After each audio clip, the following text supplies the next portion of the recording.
এই ফিটিংসগুলো আমাদের কেন ব্যবহার করতে হবে।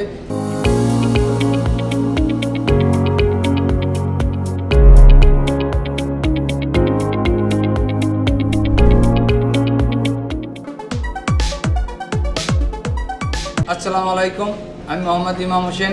আমি এই ডলফিন ট্রেনিং সেন্টারে দীর্ঘদিন ধরে প্লাম্বিংয়ের ট্রেনার হিসেবে কাজ করতেছি। এর আগের পর্বগুলো আশা করি আপনারা সবাই দেখেছেন। আজকে আমি আপনাদের সাথে যে পর্ব নিয়ে আলোচনা করব সেটা হলো প্লাম্বিংয়ের কিছু ফিটিংস নিয়ে, অর্থাৎ এই ফিটিংসগুলো আমাদের কেন ব্যবহার করতে হবে এবং কেন করব, এই জন্য আমি আপনাদের কাছে এই ফিটিংসগুলোর সম্পর্কে ধারণা দেব। এখন আমি এই প্লাম্বিং ফিটিংস সম্পর্কে আপনাদেরকে বলবো এবং এর ব্যবহার সম্পর্কে আপনাকে দেখাবো। আমি এখন প্রথম যে ফিটিংসটা আপনাদের কাছে নিয়েছি এটার নাম হলো ক্যাপ। অর্থাৎ ক্যাপের দেখেন ভিতরে থ্রেড আছে, অর্থাৎ এটা কেন ব্যবহার করা হয়, অর্থাৎ পাইপলাইনের শেষে, অর্থাৎ পাইপলাইন শেষ হয়ে গেলে সাময়িকভাবে বন্ধ রাখার জন্য এই ক্যাপটা ব্যবহার করা হয়। এরপরে আমি আসি সকেট। অর্থাৎ এই সকেটটা দেখেন, এই সকেটটা দুই দিকেই সমান, অর্থাৎ এটার এদিকেও প্যাচ ভিতরে এদিকেও প্যাচ ভিতরে, অর্থাৎ এটা পাইপলাইনকে বর্ধিত করার জন্য, অর্থাৎ একটা পাইপ থেকে আরেকটা পাইপ জোড়া দেওয়ার জন্যই এই সকেটটা ব্যবহার করা হয়। এটা হলো এলবো, অর্থাৎ এলবো অর্থাৎ পানি লাইনের দিক পরিবর্তন করার জন্য, অর্থাৎ লাইন যেদিকে যাচ্ছে এদিক থেকে যদি আবার ওদিকে নিতে হয় তো সেখানে এই এলবোটা ব্যবহার করা হয়। এই এলবোরও দুই দিকে আপনার দেখেন সুন্দর করে এদিকে এবং এদিকে সুন্দর করে ভিতরে প্যাচ আছে। এরপরে আসি আমি রিডিউসিং সকেট। অর্থাৎ এই রিডিউসিং বলতে এদিকে বড় এদিকে ছোট, অর্থাৎ দেখেন এদিকে যদি 1.5 ইঞ্চি থাকে এদিকে আছে 1/2 ইঞ্চি, আবার এরকম অনেক আছে এদিকে 1 ইঞ্চি এদিকে 3/4, এরকম বিভিন্ন রিডিউস হতে পারে। আমার হাতে যেটা আছে এটা ধরেন এদিকে 1.5 ইঞ্চি এদিকে 1/2 ইঞ্চি, অর্থাৎ এই রিডিউসিং মানে কি, এদিকে বড় পাইপ ঢুকবে এদিকে ছোট পাইপ বের হবে, অর্থাৎ এইভাবে এই রিডিউসিংটিটা ব্যবহার করা হয়। এরপর আসি প্লাগ। অর্থাৎ এটা আমাদের পাইপলাইনের সমাপ্তি স্থলে যদি কোনো ফিটিংস থাকে সেই ফিটিংসটাকে বন্ধ করার জন্য এই প্লাগ সাময়িকভাবে বন্ধ করার জন্য প্লাগটা ব্যবহার করা হয়। কারণটা কি, অর্থাৎ ফিটিংসের ভিতরে থ্রেড আর এই প্লাগের বাইরে থ্রেড, অর্থাৎ দুইটা ফিটিংস তখনই সংযুক্ত হবে যখন দুইটার বিপরীতধর্মী প্যাচ বা থ্রেড থাকবে।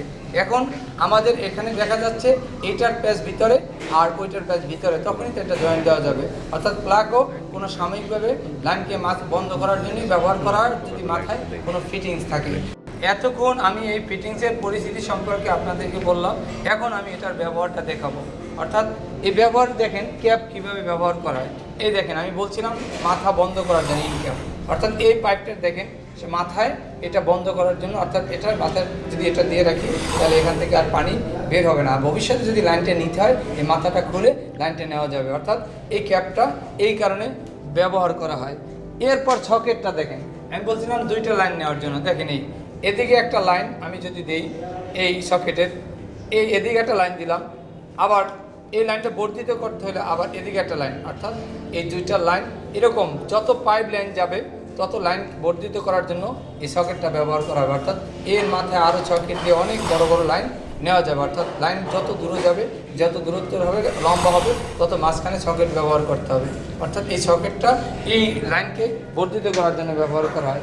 এবং আরও বলছিলাম আমি আপনাদেরকে লাইন বাঁক নেওয়ার জন্য, অর্থাৎ কোনো লাইন বাঁক মানে যাচ্ছে, এই দেখেন আমি দেখি এই লাইনটা এদিকে যাচ্ছে, এখন আমি এই লাইনটাকে ঘুরে নিচের দিকে নেব, এই দেখেন তখন কি করতে হবে, এলবো ব্যবহার করতে হবে। অর্থাৎ এলবোর সাথে যদি আমি এই লাইনটা দিই, এখন দেখেন এই লাইনটা কি এদিক থেকে নিচের দিকে চলে গেল, অর্থাৎ কোনো লাইন বাঁক নেওয়ার জন্য বা দিক পরিবর্তন করার জন্য এলবো ব্যবহার করা হয়। তাই আমি এতক্ষণ আপনাদেরকে যে ফিটিংসের ব্যবহারগুলো বললাম এবং এর সম্পর্কে বললাম, আশা করি আপনারা সব কিছুই বুঝতে পেরেছেন।